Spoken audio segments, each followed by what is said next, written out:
Amen. Bwana Yesu asifiwe. Mpendwa mtu wa Mungu, popote pale ulipo, ninakusalimu kwa jina la Bwana na Mwokozi wa maisha yetu. Bwana Yesu asifiwe sana. Tunamtukuza Bwana kwa kuwa amekuwa pamoja nasi, amekuwa pamoja na wewe popote pale ulipo. Tuko live kupitia YouTube channel ya Mwalimu Lydia Mcharo, True Rehoboth Ministry Tanzania. Na kama hujasubscribe, ni kuombe usubscribe na pia ushare kwa wengine na kuwakaribisha. Tunakuwa na kipindi hiki kila siku ya Jumatatu mpaka siku ya Ijumaa. Lakini pia tuko live kupitia Rehoboth Online Radio.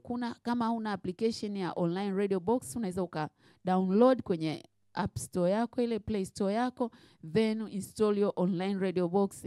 Usipoweza kutusikiliza kupitia YouTube, unaweza kutusikiliza pia kupitia Rehoboth Online. Bwana Yesu asifiwe sana. Wiki hii tumekuwa na somo ambalo nasema nguvu ya kuketi mahali pa siri na Mungu. Nguvu ya kuketi mahali pa siri na Mungu. Tuliangalia kitabu kile cha Wafalme wa Pili, mlango wa 4 mstari wa 1 hadi wa 7, na ndio somo ambalo tunaendelea nao, na siku ya leo tutaenda kuweka nukta. Bwana Yesu asifiwe sana. Ili Jumatatu ijayo tuanze na kitu kingine kipya. Bwana Yesu asifiwe. Wafalme wa Pili mlango wa 4 mstari wa 1 hadi wa 7. Wafalme wa Pili mlango wa 4 mstari wa 1 hadi ule wa 7. Biblia inasema, basi mwanamke mmoja miongoni mwa wake za wana wa manabii alimlilia Elisha akasema, mtumishi wako mume wangu amekufa, nawe unajua kuwa mtumishi wako alikuwa mcha Bwana, na aliyemwia amekuja ili ajitwalie wana wangu wawili kuwa watumwa. Elisha akamwambia, nikufanyie nini? Niambie una kitu gani nyumbani? Akasema, mimi mjakazi wako sina kitu nyumbani ila chupa ya mafuta. Akasema, nenda ukatake vyombo huko nje kwa jirani zako wote, vyombo vitupu, wala usitake vichache. Kisha uingie ndani ukajifungie mlango wewe na wanao, ukavimiminie mafuta vyombo vile vyote, navyo vilivyojaa ukavitenge. Basi akamwacha akajifungia mlango, yeye na wanawe.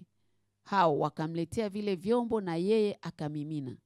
Ikawa vilipokwisha kujaa vile vyombo, akamwambia mwanawe, niletee tena chombo. Akamwambia, hakuna tena chombo. Mafuta yakakoma. Ndipo akaja akamwambia yule mtu wa Mungu, naye akasema, nenda ukayauze mafuta haya, uilipe deni yako, nayo yaliyosalia uyatumie wewe na watoto wako. Amen.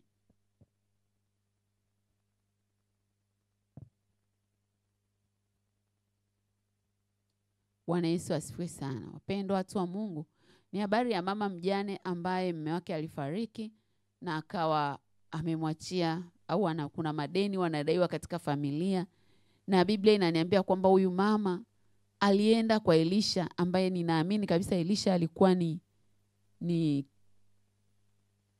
naweza nikasema alikuwa ni mtumishi, yani yule mume wa yule mjane alikuwa chini ya Elisha. Kwa hiyo anaenda anamwambia, unajua mume wangu alikuwa ni mcha Mungu na tuna madeni na watoto wanachukuliwa kwenda utumwani. Biblia inasema Elisha alimwambia, una kitu gani? Akamwambia, sina kitu nyumbani ila nina chupa ya mafuta.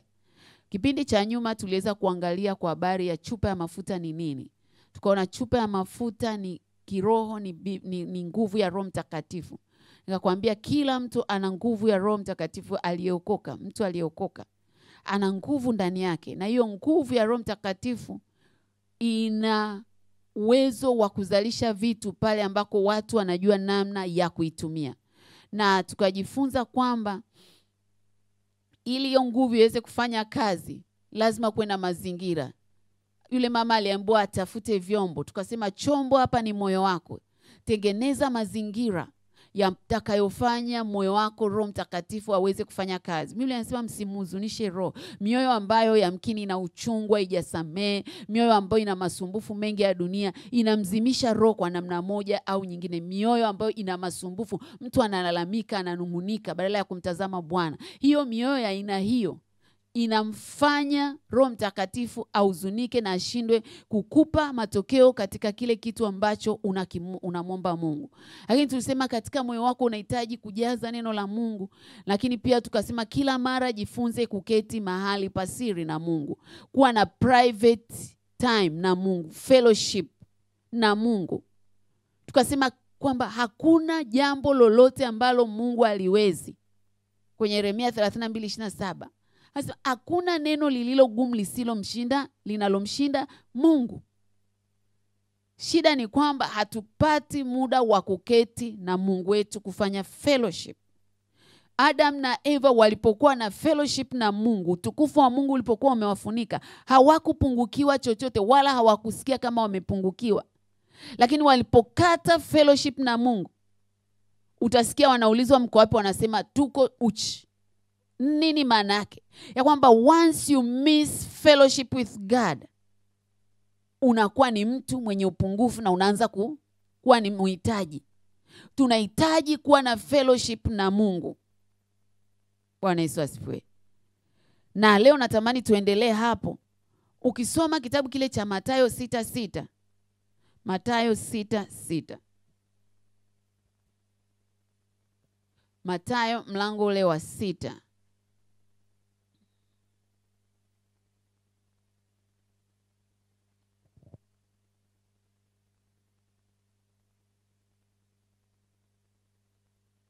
Mathayo 6:6.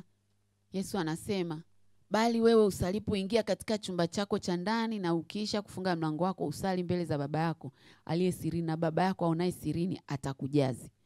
Tukasema kwamba huyu mama alipoambiwa aingie chumbani akamimine mafuta, ni kwamba kadiri unavyokaa chumba cha ndani, unapokuwa na muda na Mungu kwa njia ya maombi, unapokuwa na muda na Mungu kusoma neno, unapokuwa na muda na Mungu, kuna namna Mungu anaachilia vitu ndani yako.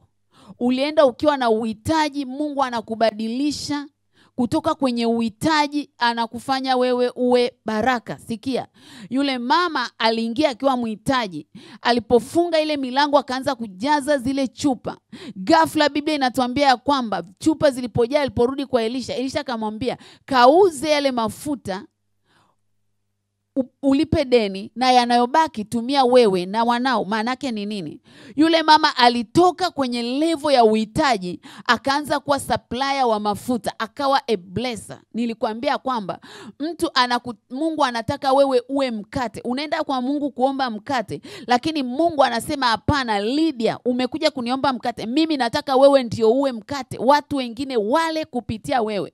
Anamwambia Ibrahim, tulijifunza kwa habari alipomtoa Isaka, anasema kwa kuwa kunizuilia mwanao wa pekee, katika kukubariki nimekubariki. Ya kwamba Ibrahim, kwangu umekuja kama mhitaji, lakini sasa nakubadilisha kutoka kwenye uhitaji, wewe ndio unaanza kuwa supplier. Haleluya.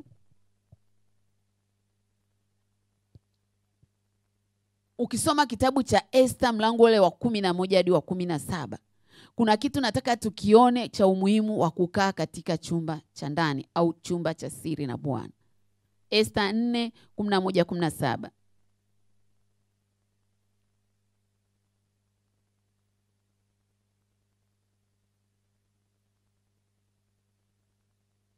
Esther 4:11 hadi 17. Biblia inasema hivi.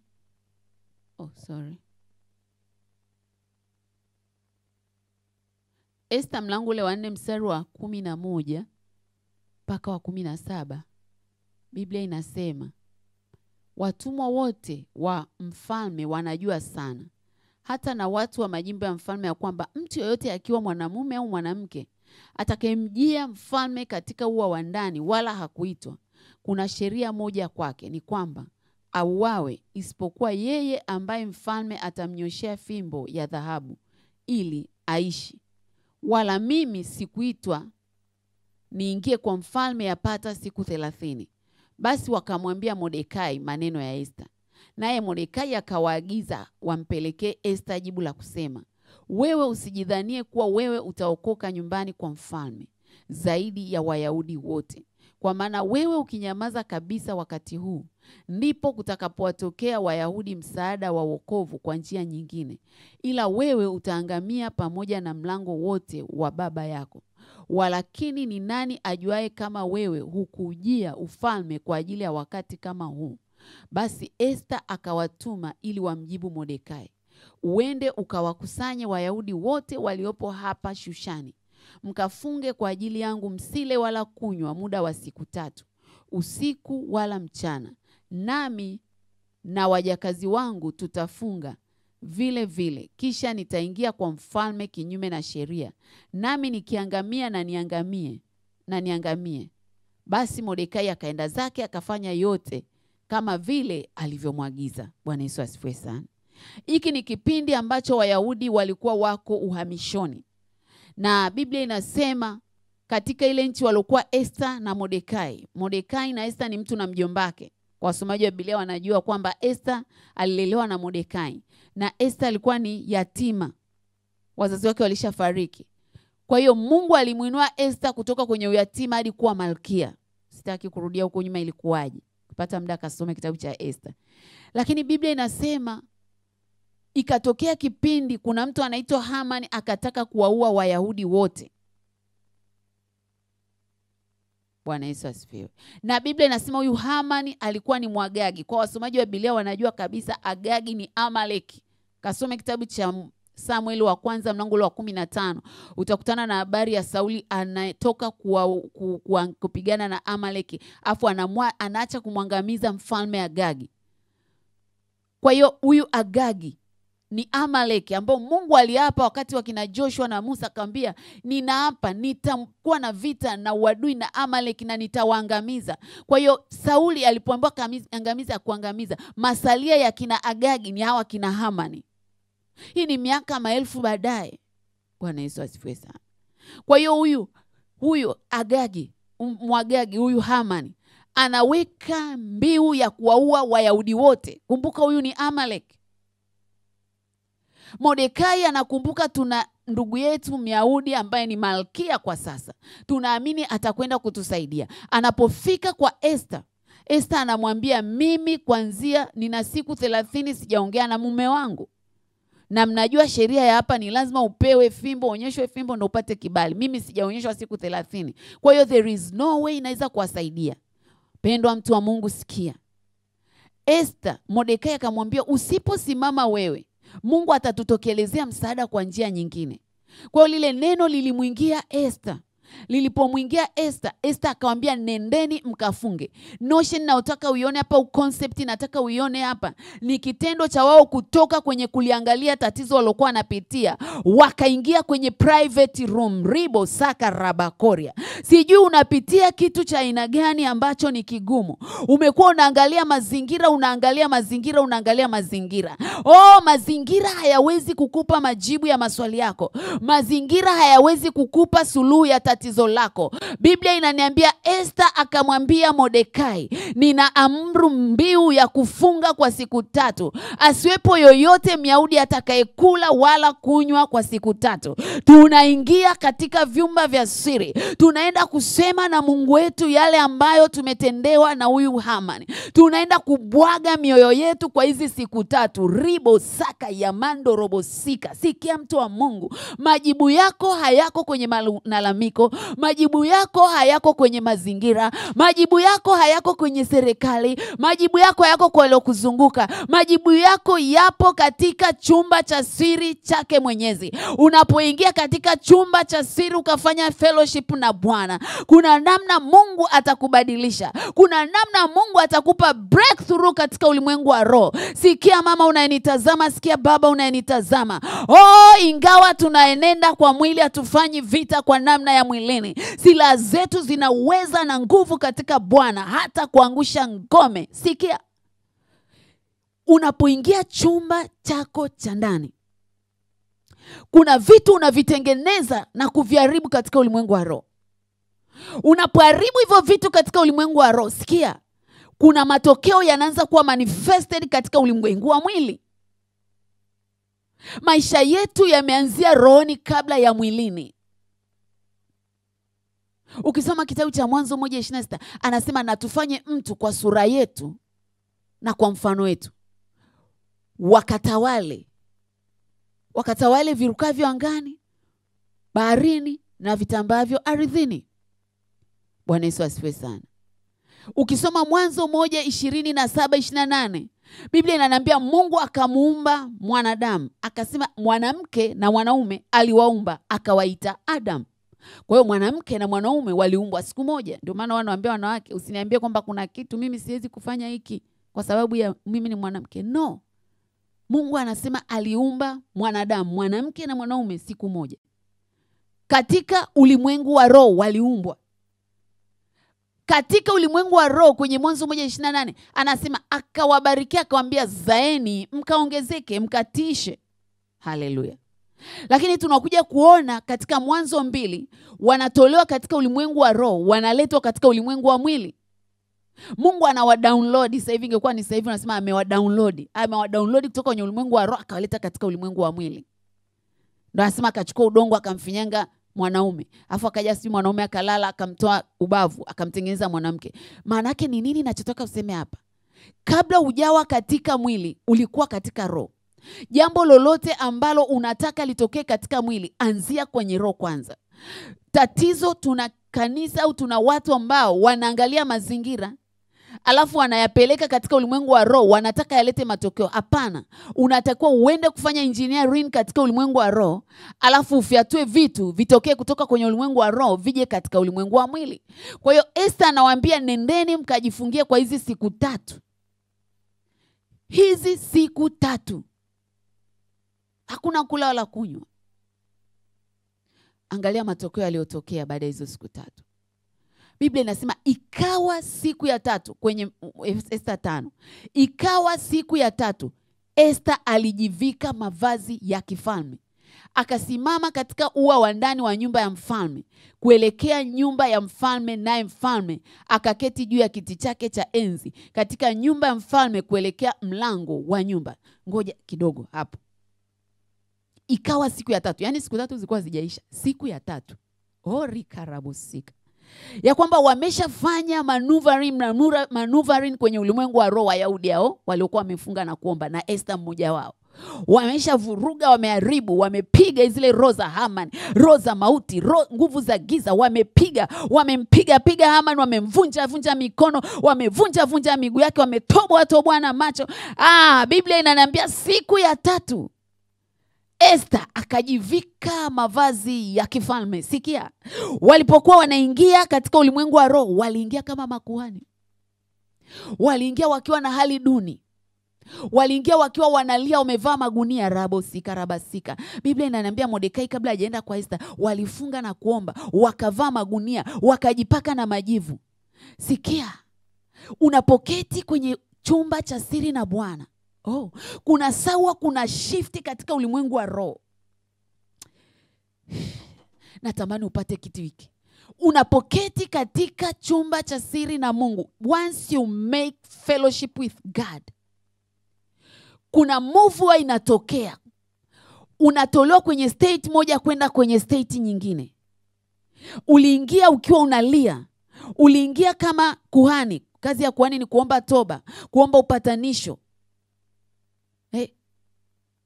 Unashangaa ile move inayotokea. Unatoka kwenye kulia, unatoka kwenye ukuhani, unaambiwa sasa ni saa ya kukaa juu. Karabosika. Sikia, sisi tunaomwamini Bwana hatumiliki tukitokea chini. Tunamiliki tukiwa tumeketi juu kushuka chini. Sijui naongea na nani. Biblia inasema akatufufua pamoja naye kwenye Waefeso 2:6. Akatuketisha juu sana katika ulimwengu wa roho, ya kwamba tulifufuliwa na Kristo.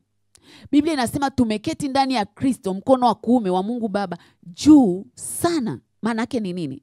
Ya kwamba unapokuwa wewe ni mtu wa kuketi mahali pasiri, unapokuwa wewe ni mtu wa maombi, kuna saa unapata shifti kutoka kwenye kulialia, kutoka kwenye kuombaomba, rama sheke taya, unafika kwenye position ya kifalme. Sikia, Biblia inaniambia kwamba kazi ya mfalme ni kuamuru vitu vitokee. Anasema kwa neno la mfalme nchi utawaliwa.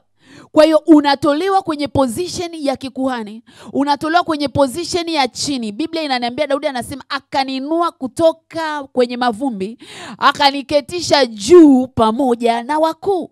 Kwa hiyo unatolewa kule chini, unapandishwa juu. Ukipandishwa pale juu, unaanza kuamuru vitu vitokee. Biblia inaniambia Esther akavua mavazi yale ya kulia, akavaa mavazi ya kifalme. Maana yake nini? Sasa hivi nimekaa kikazi zaidi. Sasa hivi nimekaa kuamuru vitu vitokee. Watu wangapi wako katika kizazi hichi ambacho watakuwa tayari kukaa chumba cha siri na Bwana? Mungu awape maelekezo, wavue mavazi ya kunungunika, wavue mavazi ya uzito, wavue mavazi ya ukiwa, wavue mavazi ya umaskini, wavikwe mavazi ya ufalme. Waanze kuamuru vitu vitokee katika nyumba zao, waanze kuamuru vitu vitokee katika organization walizopo, waanze kuamuru vitu vitokee katika nchi na katika kanisa. Wako wapi washindi ambao wako tayari kukaa chumba cha siri na Bwana, wakapewa maelekezo, wakawa na shifti kutoka kwenye chini kwenda juu na kuweza kuamuru vitu vitokee? Wako wapi? Ni wewe na mimi. Usiniambie hivyo vitu ni vya kufikirika. Biblia inaniambia Yesu ni yeye yule jana, leo na hata milele. Aliyetenda wakati ule ndo anayetenda ndani yetu kipindi hiki. Tena sisi tunatembea katika move ya Holy Spirit, Roho Mtakatifu. Anasema katika Esther 5:2, ikawa mfalme alipomwona Malkia Esther amesimama uani, yeye akapata kibali machoni pake. Naye mfalme akamnyoshea Esther fimbo ya dhahabu aliyokuwa nayo mkononi. Basi Esther akakaribia, akaigusa ncha ya fimbo. Haleluya. Huyu Esther anakuambia katika Esther 4, kwa mwezi mzima alikuwa hajapata kibali. Lakini walipoingia kumtafuta Bwana, walipoingia chumba cha siri, ghafla kibali kikatokea. Mtu ananiambia nimekosa kibali kwa bosi wangu, nimekosa kibali kwa mume wangu, nimekosa kibali kwa mke wangu, nimekosa kibali kwa watoto wangu. Ingia. Fanya fellowship na Bwana. Fanya fellowship na Bwana. Biblia inaniambia Musa alipopanda kule mlimani, once he was fellowshipping with God, anasema Biblia kwamba aliposhuka uso wake uling'ara. He was transformed. Rika ramando robosika. Guys, listen the word of God. Alipokuwa mlimani hakujua amebadilishwaje. Unapoingia chumba cha ndani, kuna namna, kuna transformations zinatokea. Jana kuna dada mmoja alikuwa ananipa ushuhuda. Wakati tunaingia maombi haya ya mwezi wa 3, tunakuwa na maombi ya mwisho wa mwezi.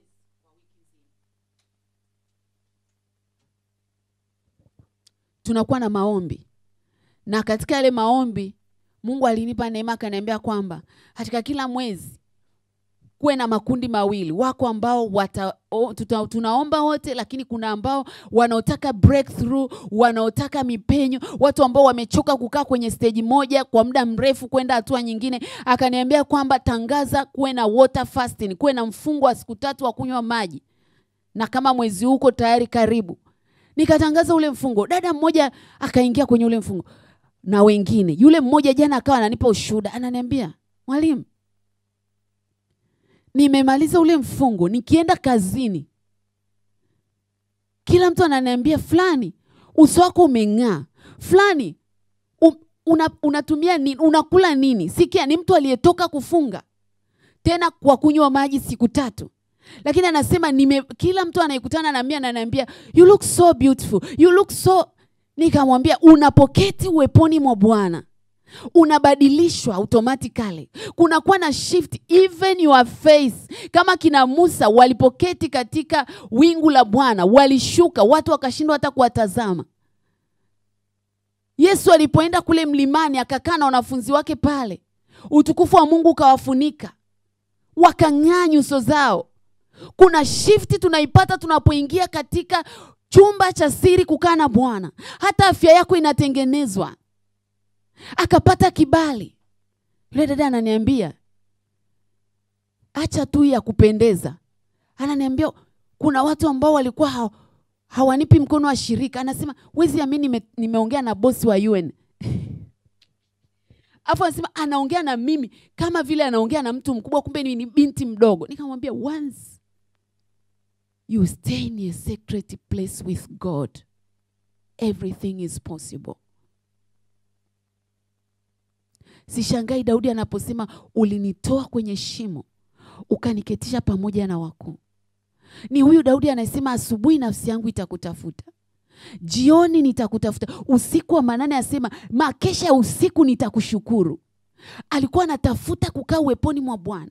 Ni Daudi huyu anasema ni nani atakayekaa katika mlima wa Bwana?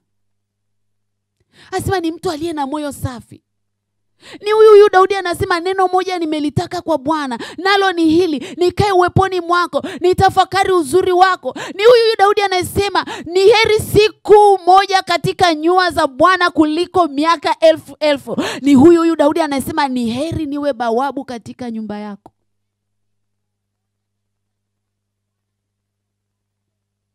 Kibali, mahali pasiri. Mahali pasiri pana nguvu. Isipite siku hujakaa uweponi mwa Bwana. Kuna mtu anasema Lydia, sina nguvu za kuomba. Weka hata nyimbo, imba, abudu. Sifu, kuna vitu vitatokea. Piga makofi. Mungu ametupa vyombo vya asili vya kumtukuza. Piga makofi, piga mluzi, mshangilie Bwana. Keti mahali pasiri. Make sure that you stay in a secret place with God. Akapata kibali. Hafu mfalme anamwambia, anasema akamnyoshia fimbo. Fimbo ni nini? Mamlaka. Ni kama vile kulikuwa na shift ya mamlaka inatoka kwa mfalme inaenda kwa Malkia Esther. Unapoketi katika ulimwengu wa roho, katika chumba cha siri na Bwana, unapewa mamlaka ya kumiliki na kutawala. Popote unapokuwa, iwe ni kwenye nyumba yako utatawala, ukiwa kazini utatawala, ukiwa popote unapewa mamlaka. Esther akanyoshewa fimbo. Ishara ya nini? Mamlaka inatoka kwa mfalme inaenda kwa Esther. Rika rabosika. Anamwambia sema chochote unachotaka, hata nusu ya ufalme utapewa. Sijui inaongea na nani, lakini natamani hiki kitu kiingie kwenye moyo wako. Hakikisha kila siku itwapo leo uko chumba cha ndani na Bwana. Unatembea, usiniambie sina muda wa kuomba. Una muda wa kuomba. Tenga hata dakika 10. Kuna mtumishi mmoja nilisoma kwenye vitabu hivi vya God Generals. Yeye alikuwa hawezi kuomba muda mrefu, lakini Biblia inasema alikuwa kila baada ya masaa mawili anatenga dakika 10 za kuomba. Kila baada ya masaa mawili dakika 10 za kuomba hadi 20 anaomba. Na alikuwa anatembea na nguvu ya upako wa ajabu. Chumba cha ndani. Wapendwa,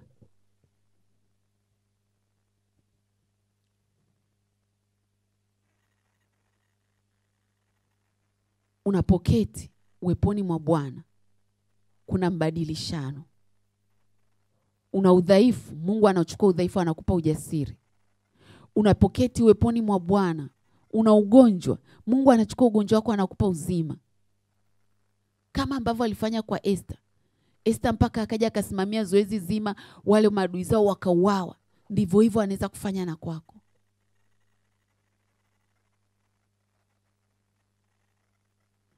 Kitabu kile cha Samuel wa kwanza, mlango ule wa Samuel wa kwanza, mlango wa kwanza mstari wa 9 hadi wa 17. Samuel wa kwanza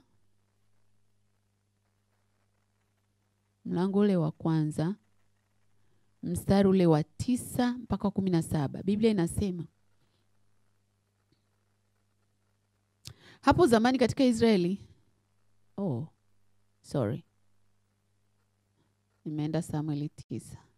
Samuel wa kwanza mlango wa kwanza mstari wa 9 hadi wa 17. Biblia inasema, ndipo Hana akainuka walipokwisha kula na kunywa huko Shilo, naye Eli kuhani alikuwa akiketi kitini pake penye mwimo wa hekalu la Bwana.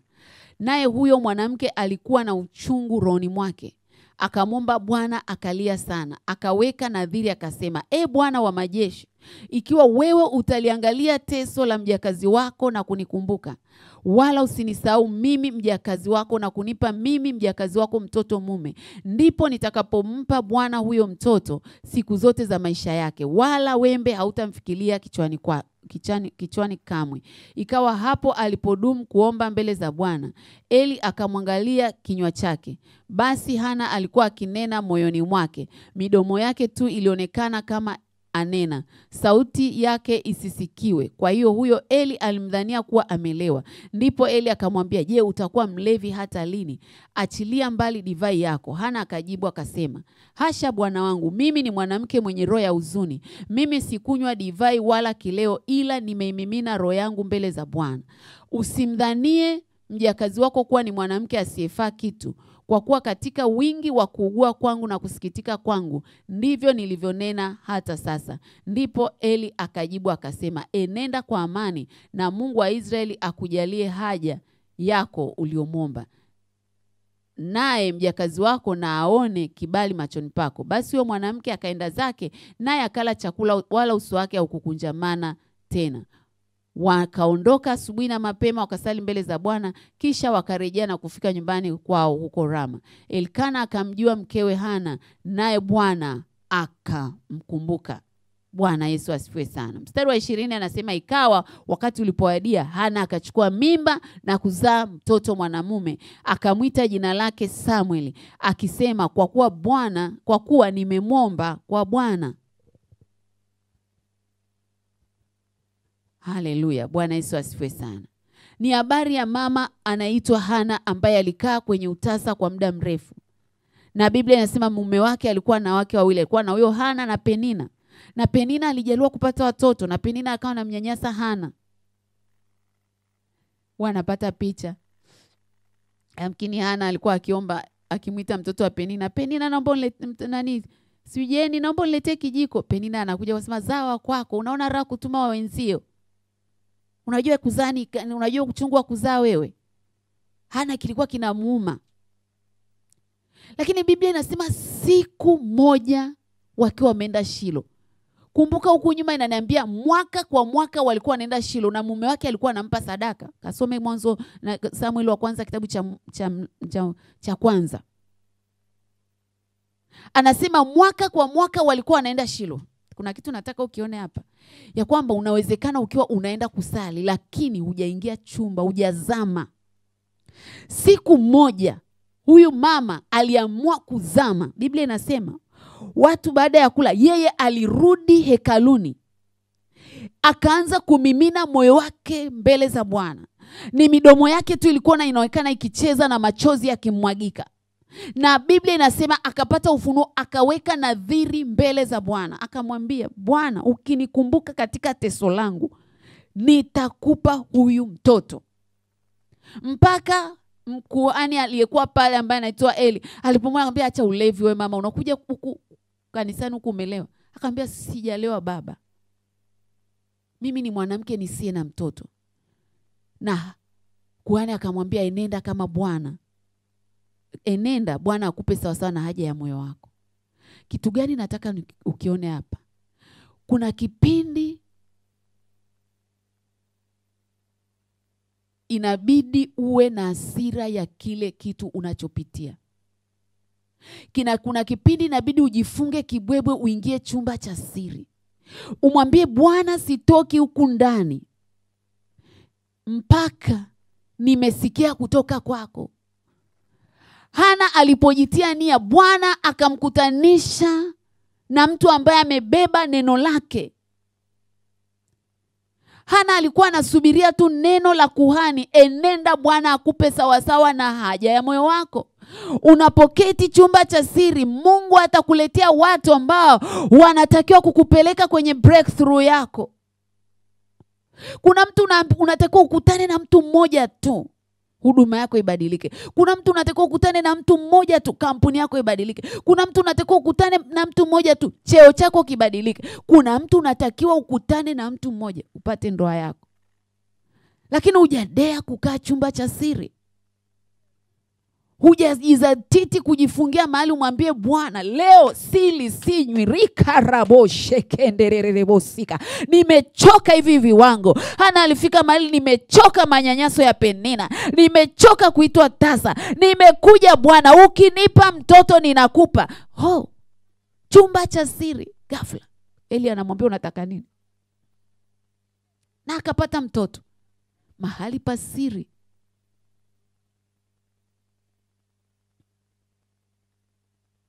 Kiwango cha kiu yako kinapelekea kiwango cha kupokea kwako kutoka kwa Bwana unapoingia katika chumba cha siri. Kiwango chako cha kiu yako, kiwango cha kiu yako kinapelekea kiwango cha kupokea kwako kutoka kwa Mungu.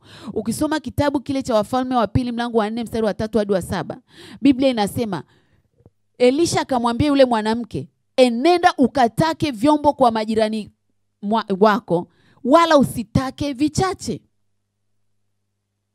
Biblia inasema yule mama alienda kazima vyombo ili aende akajaze mafuta kule chumbani. Akaanza kujaza, akajaza, akafika mahali akamwambia mwanae, niletee chombo. Afu akaambiwa vyombo vimeisha mama. Kitu gani nataka ukione hapa, mtu wa Mungu? Yesu anasema wewe usalipo, ingia katika chumba chako cha ndani, kwenye Mathayo 6:6. Anasema sali kule, afu na babako aonaye sirini atakujaze. Wakati ninapoingia chumba cha ndani, natakiwa niwe na determination. Ninataka nijazwe kwa kiwango gani? Unataka upako wako uende kwa kiwango gani? Unapoingia katika ulimwengu wa roho, unapoingia ndani kumwomba Mungu, unataka let's say ni biashara yako iende kwa kiwango gani? Huduma yako iende viwango gani? Ndoa yako iwe ya kiwango gani? Unataka kiwango gani? Kadiri unavyotaka ndivyo utakavyopewa. Sikia kwenye Waefeso 3 mstari wa 20 anasema, basi atukuzwe yeye awezaye kufanya mambo makubwa na ya ajabu mno kuliko tuyaombayo na tuyawazayo, kwa kadiri ya nguvu itendao kazi ndani yetu. Maana yake nini? Kwa kadiri ya nguvu itendao kazi ndani yako utapokea. Kwa kadiri ya kiwango unachotaka utapokea. Sasa kama huyu mama alienda na geleni za lita 10 labda 5, alipata hizo geleni 5. Lakini yamkini angelijua huu muujiza ukiisha hapo umeisha, angeenda na sim tanki ya lita 10,000. Mtumishi angeliingizaje ndani? Ningetoboa dirisha pale niweke pipe. Alafu na mafuta yanakuwa yanatokea kwa nje na jaza. Halo. Kwa kadiri ya haja ya moyo wako utapokea. Alipokea mafuta kwa kadiri ya vyombo alivyokuwa amekusanya. Na we utapokea kwa Bwana kwa kadiri ya kile unachotaka. Ndio maana Ibrahim alipotengana na Lutu, ukisoma Mwanzo 13, Mungu alimwambia Ibrahim, simama, angalia pande zote, kwa kadiri macho yako yatavoweza kuona nimekupa. We limit ourselves. Usimwekee Mungu mipaka. Kwenye Zaburi ya 78 anasema walimwasi Mungu walipomwekea mipaka Mungu wa Israeli. Tunamwekea Mungu mipaka kwenye maisha yetu. Ya kwamba Mungu, ugonjwa huu unaweza kupona, ugonjwa huu hauwezi kupona. Mungu, hii ndoa inaweza ikarekebika, hii haiwezi kurekebika. Mungu, hapa kulingana na mazingira yetu, huu maskini huu ni asili yetu, siwezi kutoka hapa. Kwa kiwango hiki tunasema kuishi hapa, hatutaweza. Usimwekee Mungu mipaka. Biblia inaniambia kwenye Malaki 1 mstari wa 5, Bwana ni mkuu kuliko mpaka wowote.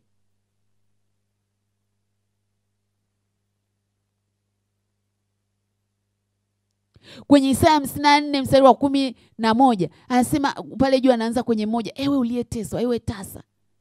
Anaanza kumwambia panua mahali pa hema yako, usiwazuie. Kwenye mstari wa 11 anasema nitayafanya malango yako kuwa ya kiki ya samawi na mipaka yako. Anaongea hadi mipaka, kwamba ataimarisha mipaka yake. Mungu ataondoa mipaka, ataondoa vikwazo. Kwa kadiri unavyotamani kujazwa, ndivyo hivyo Mungu atakavyokupa.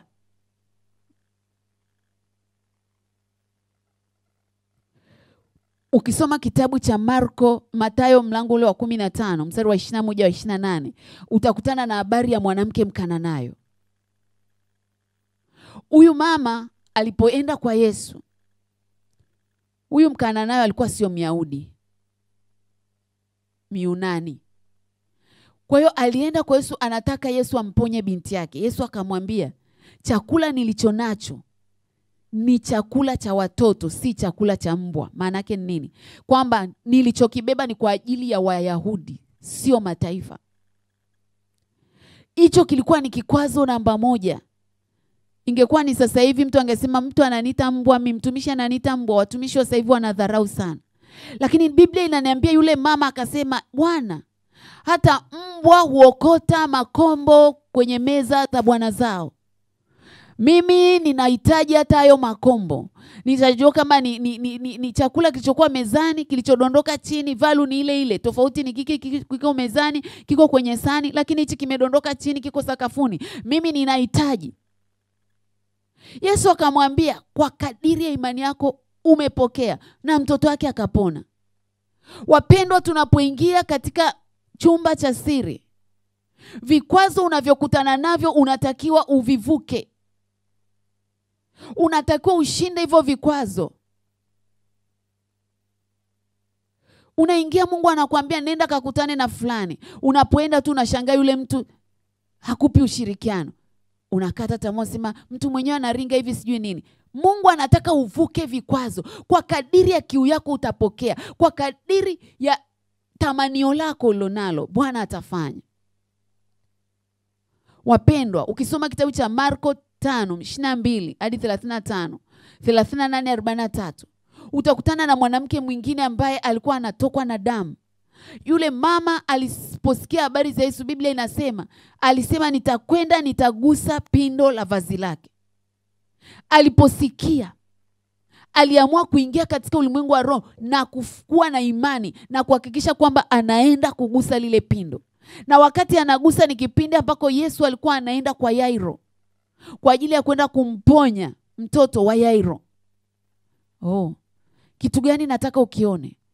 Unapokuwa we ni mtu wa kuketi mahali pasiri, muujiza utakaopata utatengeneza imani za wengine. Unasema Lidia, unasema nini? Biblia inasema huyu mama alitokwa na damu kwa miaka 12. Wakati Yesu anaenda kwa Yairo, pale katikati ndio yule mama alitokea. Akagusa pindo. Yesu anasema nani amenigusa? Kina Petro akamwambia, Bwana mkubwa, watu wamejaa hivi afu unasema nani amekugusa? Yule mama akatokea akasema ni mimi. Yesu akamwambia imani yako imekuponya. Yairo aliona ule muujiza. Ukienda ukisoma kile kitabu cha Marko kule kwenye 38-43, Yesu anapofika kwa Yairo, anawatoa watu wote nje, anabaki na Petro, Yohana na Yakobo na Yairo na mke wake. Wanaingia chumbani, afu anamwambia binti amka. Biblia inaniambia ule binti alikuwa na miaka 12. Akapona. Maana yake ni nini? Mwanamke aliyetokwa na damu kwa miaka 12, tatizo lake lilipoanza ndipo binti Yairo alizaliwa. Halo. Sijui unapita kwenye kitu gani ambacho kimekukatisha tamaa. Na saa nyingine ni kama vile imani yako unataka izame, hauoni tena tumaini. Sikia, unachopitia leo, jitie nguvu kwa Bwana. Sema kama ule mwanamke, nitakwenda nitagusa pindo la vazi lake. Ingia chumba cha siri. Mwambie Bwana, sitoki mpaka uwepo wako umenigusa. Yamkini kuna mtu umeshindwa kumsamehe. Kuna kipindi ilinitokea hiyo situation. Nikaingia ndani kamwambia Mungu, sitatoka huku chumbani mpaka nimemsamehe huyu mtu. Kwa nini? Ninatamani niguse pindo la vazi la Bwana. Maana nikigusa pindo la vazi la Bwana, maisha yangu yanabadilika. Na maisha yangu yakibadilika, kuna watu nyuma yangu. Rabo shakandaraba Korea. Yule mwanamke alipokaa katika chumba cha siri, akasema nitakwenda nitagusa lile pindo la vazi. Alipojitia nia kwa imani, akaenda akaligusa. Uponyaji wake uliactivate imani ya Yairo. Imani ya Yairo ilipokuwa activated, binti yake alienda akapokea uponyaji. Sikia, Yesu anaponya kupitia imani yako. Imani yangu, imani yako ndio inaokupa muujiza. Sikia, muujiza hauji kwa sababu miujiza ipo. Miujiza inatengenezwa. Rama shanta ya maseketaya. Moja wapo ya kitu kinachotengeneza muujiza ni nini? Your faith. Na nini kingine kinatengeneza muujiza? Chumba cha siri. Yule mama alipokaa chumba cha siri, alijaza mafuta. Alijaza mafuta. Unapoingia chumba cha siri, kuna downloads nyingi zinatokea. Mungu atakuletea mambo mengi. You need faith. unahitaji imani ya kuanza kuyatekeleza yale Mungu aliyokuonyesha. Nakumbuka mwaka 2018 au 19 nikiwa nimeenda mahali nimejifungia na muomba Mungu. Na nilikuwa namuomba Mungu kwa habari ya mambo yangu ya uchumi na nini. Mungu akaniambia, Lydia, nakumbuka siku nililetewa maandishi yamekaa nasema prayer conferences. Nilikuwa sijawahi kuwaza hata kama kuna cha huduma nitakuja kufanya. Yaani nilikuwa nasikia ndani yangu na lakini I didn't know how to start na naanzaje na nafanyeje. Lakini Mungu akaniambia utakuja kuwa unafungua makongamano ya maombi. Utaita watu wataomba, utafundisha neno. Nilikuwa sijui nafanyeje. Lakini nilipotoka hapo nikamwambia Mungu, kwa imani nitaanza. Here we are still working towards what God has shown us. Hatujafika tunakokwenda, lakini vitu unavyopewa katika chumba cha siri unahitaji kuwa na hatua nyingine ya imani kuanza kuvifanyia kazi. Yule mwanamke angeweza kusema mimi nimesikia habari zake, lakini kitendo cha yeye kutoka na kwenda kugusa lile pindo kilimpa muujiza wake. Biblia inasema imani ni kuwa na uhakika na mambo yatarajiwayo, bayana ya mambo yasiyoonekana. Kwenye Amplified Bible anasema imani ni uhakika, ni title deed, yani ni kuwa na certificate ya vitu ambavyo havijatokea. Una cheti tayari, lakini hicho kitu bado kwenye ulimwengu wa mwili hakijatokea. Kwenye ulimwengu wa roho tayari you have confirmation. Na Biblia inaniambia kwenye Waebrania 11:6, kila amwendeaye Mungu amwamini ya kwamba Mungu yupo, naye huwapa thawabu wale wampendao. Wapendwa, katika chumba cha siri unahitaji imani. Imani yako ina nguvu. Lakini kwenye Warumi 17:20 kuna nguvu ya imani inayotaka utamke. Unapoingia chumba cha siri, Mungu atakuonyesha mambo makubwa. Kinywa chako kinatakiwa kianze kutamka. Ndio maana asubuhi wakati tunaomba hapa nilikuwa nakuongoza na kuambia unatakiwa kusema, unatakiwa kuyaambia malango inuka, mimi ni mshindi, nimebarikiwa. Usilalamike, mimi sijui kila siku ya jana bora ya leo. You need to declare. Be the first prophet of your life. Wewe unatakiwa uwe nabii wa kwanza wa maisha yako. Usipokuwa nabii wa kwanza wa maisha yako, manabii wengine watakuja watakutabiria tofauti. Natamani tuende mbele za Bwana. Sijui ni kwa kiwango gani umeketi chumba cha siri. Mimi nachotamani Mungu aongeze kiu yako, Mungu aongeze kiu yangu ya kuketi uweponi mwa Bwana, ya kuketi katika chumba cha siri. Lakini sio hicho tu, natamani Mungu akupe roho ya imani, anipe roho ya imani ambayo itanifanya vile vitu ambavyo Mungu anasema nami katika chumba cha siri vianze kutokea. Lakini tutaenda kuomba kwa habari ya utayari. Mungu akupe utayari kama yule mwanamke alivyopewa utayari. Yule mwanamke mjane alivyochukua hatua ya kwenda kwa nabii. Na nabii Elisha alipomwambia nenda chumba katake vyombo, akaenda kuteka vyombo. Kuna watu mnasemeshwa mambo mengi na Bwana mnapoketi uweponi mwake, lakini hamna utayari wa kufanya yale mambo. Natamani tuende mbele za Bwana kwa dakika chache. Si Bwana rabo shaka yanda rabasika. Mandirikanda rabosiki rikanda rabosika orianda rabasika. Mungu wetu tunakushukuru, Mungu wetu tunakutukuza. Asante kwa ajili ya kila mmoja Bwana, kwa neema ulioachilia katika majira haya. Umesema nasi Bwana kwa wiki nzima kwa habari ya nguvu ya kuketi mahali pasiri.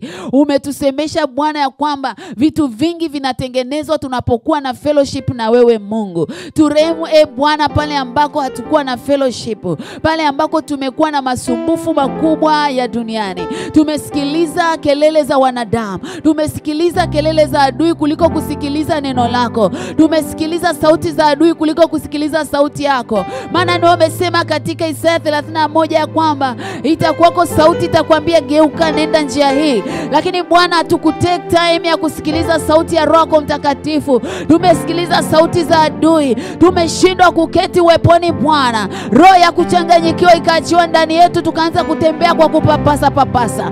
Baba, tunaomba rehema, tunaomba toba, mfalme wa wafalme. Tunaomba rehema, tunaomba toba kwa kushindwa kukaa uweponi mwako. Ninamsogeza kila mmoja wetu asubuhi ya leo, Bwana, ambaye amejitiania kutafuta uso wako. Mrehemu Bwana, turehemu Bwana, turejeshe zile nyakati za kuburudishwa kwetu, tupate kuketi uweponi mwako Bwana, tupate kurejeshewa furaha ya wokovu. Ninaomba neema yako kwa ajili ya kila mmoja wetu Bwana. Ninaomba roho ya imani Bwana, ninaomba roho ya imani Bwana. Maana yako mengi unaosema na watoto wako katika vyumba vya siri, lakini imani ya kuyapokea hayo mambo haipo. Baba, ninaomba roho ya imani. Yule mwanamke aliyemwendea Elisha asingekuwa na imani, asingeenda kutaka hivyo vyombo na kujifungia ndani, lakini aliamini lile neno la nabii, akachukua hatua. Nisaidie, msaidie mtoto wako Bwana kuwa na roho ya imani, kuweza kuchukua hatua katika mambo kadha wa kadha unaosema nasi. Breakthroughs zetu ziko kwenye imani. Msaidie Bwana kama ulivyomsaidia yule mama Mkananayo, ukamponya binti yake kwa sababu ya imani aliyokuwa nayo. Kama ulivyomsaidia yule mwanamke aliyetokwa na damu kwa sababu ya imani aliyokuwa nayo. Nisaidie Bwana mtoto wako, wasaidie watoto wako asubuhi ya leo. Imarisha imani zetu, tusaidie kutokuamini kwetu, tuvikwe roho ya imani ya kuyaendea yale mambo magumu yasiyowezekana kwa macho ya wanadamu. Tupe roho ya imani ya kupangua milima na vikwazo vilivyoko mbele yetu. Tupe roho ya imani wa kuangusha milima, wa kusemesha milima. Maana Yesu alisema, mkiwa na imani la uchembe ya haradali, mtauambia mlima ung'oka na utawatii, utatupwa baharini. Baba, ninaomba roho ya imani kwenye kizazi chetu, roho ya imani kwenye kizazi kinachoinuka. Mandora bashentere boshaka yandara baseke rikandara baba bashentere bosika oria mashentere bosaka. Imarisha imani zetu. Ndio Bwana, ndio Bwana. Umemsemesha huyo mama kwa habari ya biashara, umemsemesha huyo kijana kwa habari ya biashara. Baba, ninaomba roho ya imani achiliwe ndani yake. Ninaomba roho ya imani achiliwe ndani yake. Umemsemesha huyo dada kwa habari ya ugonjwa wake, lakini Bwana, imani ya kupokea uponyaji hana. Asubuhi ya leo pokea roho ya imani. Asubuhi ya leo pokea roho ya imani.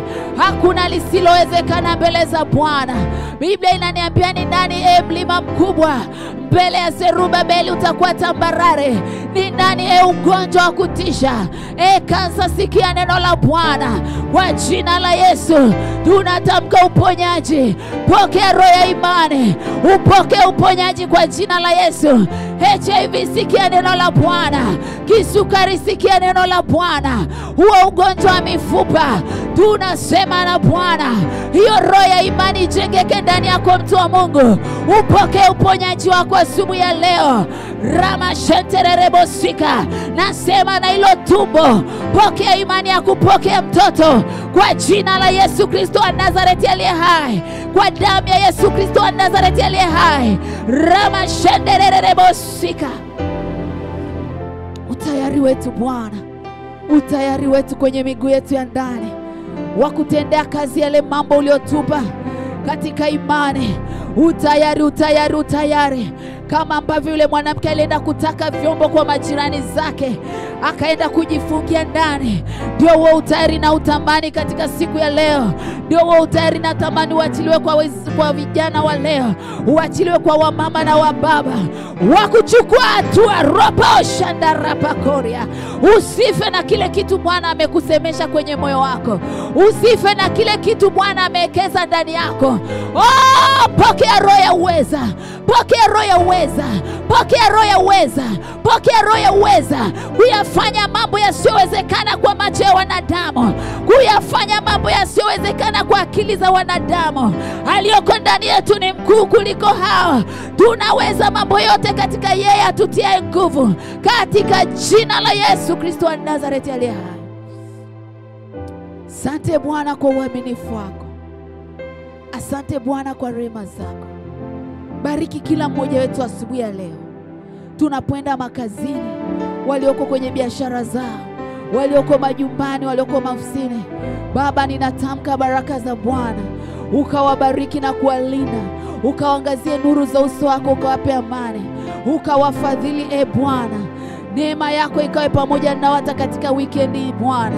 Tunakushukuru kwa kuwa ni Mungu uliye mwaminifu. Asante hata kwa ajili ya kila mmoja anaenda kuachilia sadaka yake Bwana kwa ajili ya kazi yako. Ninakusihi Bwana ukambariki kwa jina la Yesu Kristo wa Nazareti aliye hai. Asipungukiwe kamwe. Asante Bwana kwa uaminifu wako. Turehemu kwa ajili ya wiki nzima. Pale ambako hatukutenda kwa kiwango chako Bwana, tunaomba nguvu mpya kwa ajili ya wiki inayokuja. Pokea sifa, heshima na utukufu. Enzi, adhama na mamlaka ni vyako Bwana. Katika jina la Yesu tumeomba na kuamini. Amen. Amen, amen. Bwana Yesu asifiwe, mtu wa Mungu. Basi unaweza ukaachilia sadaka yako kupitia 0758 940 388. 0758 940 388 ni namba ya Vodacom na jina Lydia Mcharo, na 0714607242 ni Tigo au Mix, sijui ndio Mix by Yas. Jina ni Lydia Mcharo. Nikukumbushe tuna kambi ya maombi tarehe 30 mwezi wa 5 mpaka tarehe 1 mwezi wa 6. Ni siku ya Ijumaa mpaka siku ya Jumapili. Ijumaa jioni mpaka Jumapili jioni. Basi Mungu akubariki sana. Uwe na wasikati mwema. Kumbuka sisi ni washindi na zaidi ya kushinda katika Kristo Yesu aliyetupenda.